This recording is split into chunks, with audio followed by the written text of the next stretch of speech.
Olá, meu nome é Jéssica, sou estudante de licenciatura em Biologia do Instituto Federal de Brasília e hoje eu vou falar sobre doença de Crohn. Esse trabalho foi feito pela discente Gisele Angelim e Jéssica Rosário, no caso sou eu, na disciplina de Fisiologia Animal 2, do docente Marcelo Salviano. Aí eu vou explicar nesse seminário sobre a doença de Crohn, o que ocasiona, onde acontece e quais os tipos de tratamento. Então vamos lá, continuando. O que é a doença de Crohn? A etimologia da palavra dessa doença, ela surge após a publicação de um trabalho marcante, realizado em 1932, por um médico especialista, Dr. Burrell Bernard Crohn. Por isso, o nome da doença, ok? Levou o nome dele. Então, é uma doença considerada inflamatória crônica. Ela abrange todo o tubo digestivo, ou seja, que vai da boca até o ânus. Mais precisamente, ela é alojada no intestino delgado e no colo, mais a porção do ilho distal, certo? Então, é uma doença inflamatória, como eu falei. Ela envolve tipicamente o intestino delgado e o intestino grosso de forma segmentar, com áreas entrepostas.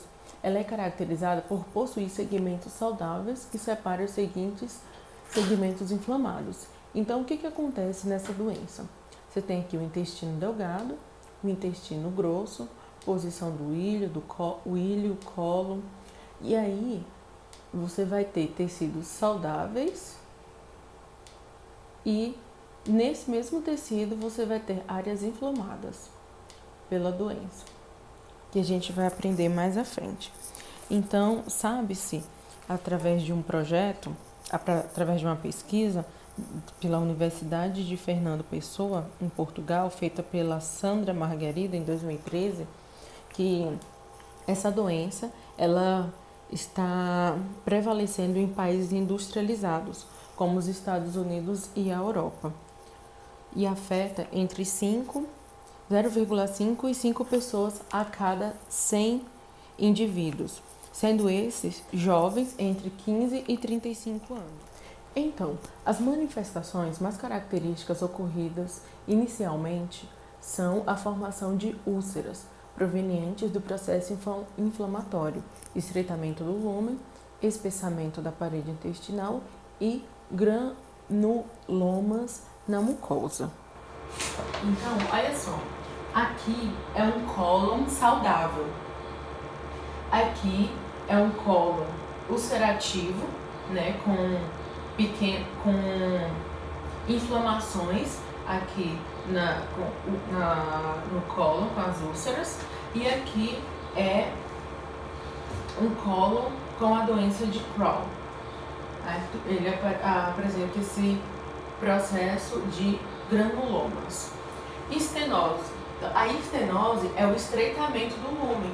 Então, é um estreitamento anormal daqui do intestino grosso, assim também como no intestino delgado. Também acontece. Aí, como eu havia informado anteriormente, as inflamações em algumas regiões do trato gastrointestinal, como aqui no intestino delgado e no intestino grosso, você vê tecido saudável e tecido inflamado. E acontecem também fístulas. Essas fístulas, elas vão ligar uma parede do intestino ao outro.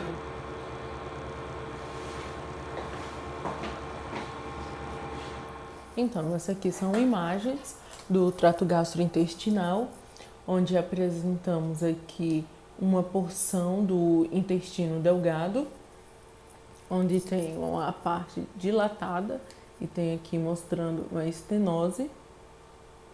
Como eu havia informado, a estenose é o estreitamento anormal de um órgão ou também de um vaso sanguíneo, tá? E tendo esse estreitamento, uma parte, né, uma porção, ela vai acontecer o que? Ela vai ficar sobrecarregada, sendo assim, acontecendo o processo de dilatação, né?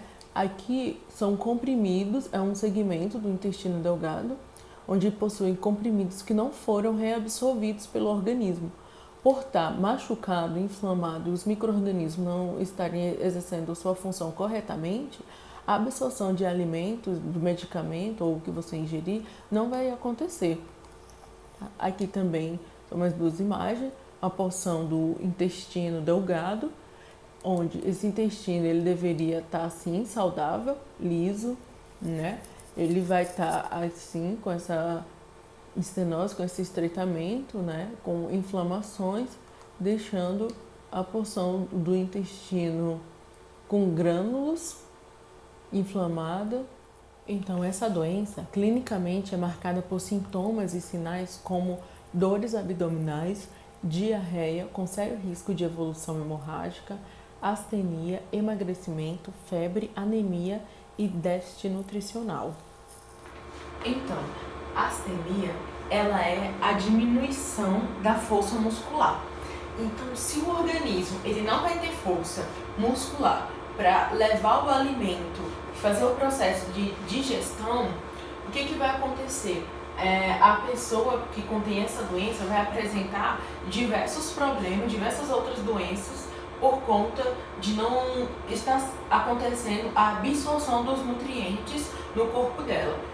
Mais à frente eu vou falar, mas tem algumas pessoas que acabam morrendo por desnutrição, porque o organismo ele não consegue fazer o processo de absorção, como é aqui no caso dos comprimidos, assim também acontece com os alimentos. O trato gastrointestinal, né, o intestino delgado e o intestino grosso, ele não consegue exercer completamente as funções de digestão, né, através das enzimas produzidas pelos micro-organismos, que vai liberar para que o processo de reabsorção, né, de águas, sais e nutrientes aconteça para o corpo e assim seja distribuído para os outros órgãos.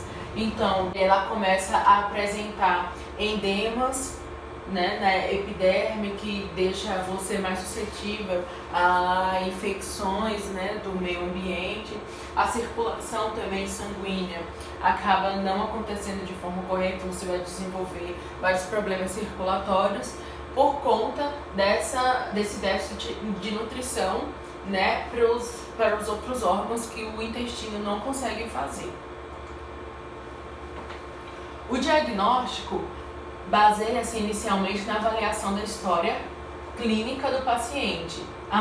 Análises laboratoriais são realizados, assim também como testes sorológicos de anticorpos, realização de enzimas, bário, aqui eles põem o bário, né, e vai através do exame de colonoscopia, eles vão conseguir identificar ou encontrar, né, regiões que estarão inflamadas. Então, ecografias transabdominais também, uma tomografia e procedimentos endoscópicos e a colonoscopia são exames realizados para tentar descobrir essa doença, porque ela não é fácil por apresentar sintomas de outras doenças mais comuns, né? Só que essa especificamente, ela vai deixar algumas áreas do intestino grosso e do intestino delgado inflamados e outras mais saudáveis. Então, vários exames precisam ser realizados para poder identificar essa doença.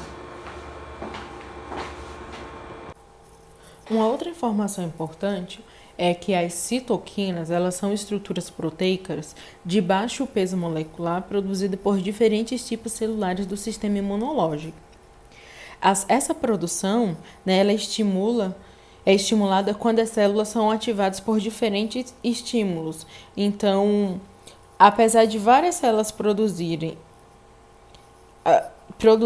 essa citoquina, né, que é uma estrutura proteica, as principais produtoras são as células T, ou seja, as células de defesa. E quando essas células elas não estão funcionando,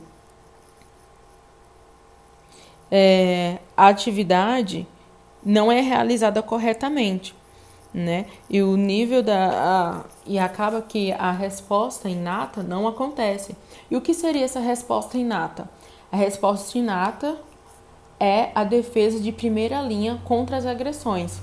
Então, quando o indivíduo não está com o sistema imunológico funcionando corretamente, né, porque também não está acontecendo a absorção dos nutrientes, essa resposta ela não vai acontecer e vai deixar o organismo suscetível para que micro-organismos patogênicos, no caso, realizem esse processo inflamatório no intestino trato gastrointestinal. O tratamento. Então, o tratamento dessa doença é essencialmente a base de medicação anti-inflamatória e imunomoduladora, com o intuito de aliviar sintomas, prolongar a remissão da doença, tentar adiar intervenções cirúrgicas e melhorar a qualidade de vida do indivíduo, né, do paciente. Então, você vai, né, a uma consulta médica, faz os exames, ele vai passar anti-inflamatórios, né, e uma alimentação, ou seja, isso aqui, imunomoduladora, é uma alimentação que o nutricionista, né, junto com o médico, vai elaborar para que o indivíduo ele consiga ter uma qualidade de vida melhor. Então, o que acontece? Cada indivíduo que possuir essa doença, ele vai responder de uma forma diferente para cada alimento. Não é que a banana vai ser boa para tal paciente que vai ser boa para todos os outros. Não. Cada indivíduo tem uma especificação alimentar. Então, o que dá certo para um nem sempre vai dar certo para o outro. E eles falam, né, essa autora, Sandra Margarida, no seu projeto, ela diz que o consumo de fibra solúvel é mais aconselhado por gerar menos resíduos, né, como as frutas, as leguminosas e verduras. Então, elas possuem mais líquido, né, por também o organismo não está conseguindo realizar o processo de digestão corretamente. Se você ingere alimentos mais densos, mais difíceis de serem degradados, né, no organismo, já não está tendo a nutrição corretamente. Esse processo não vai acontecer. Então, quando você consome alimentos mais fibrosos ou com mais água, você tem uma chance, o indivíduo tem uma chance de conseguir ainda absorver ali alguns nutrientes junto com essas medicações que são passadas pelo médico, tá? Então, outro tipo de tratamento, quando esses não dão certo, né, com a alimentação e a medicação, em último caso, eles vão para o procedimento cirúrgico. Então, o que acontece? Antes, né, você tem lá no seu intestino grosso,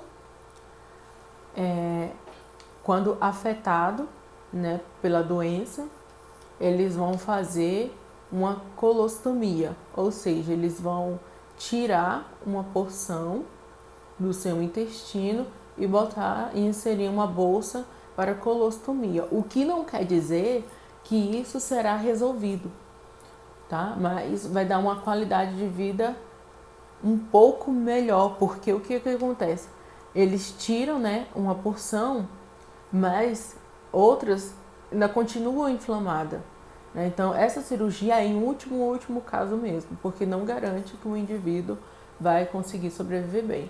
Então, é um indivíduo que aparentemente, né, estava saudável, eles fazem o procedimento de colostomia, e aí o organismo, lá dentro, né, no intestino delgado e no intestino grosso, você também como o ilho, cólon, eles continuam sem realizar o procedimento de absorção ainda completamente, porque outras partes continuam inflamadas, né? Então, é isso que acontece, esse seria o outro tratamento. Então, esse é o trabalho sobre Crohn. Obrigada.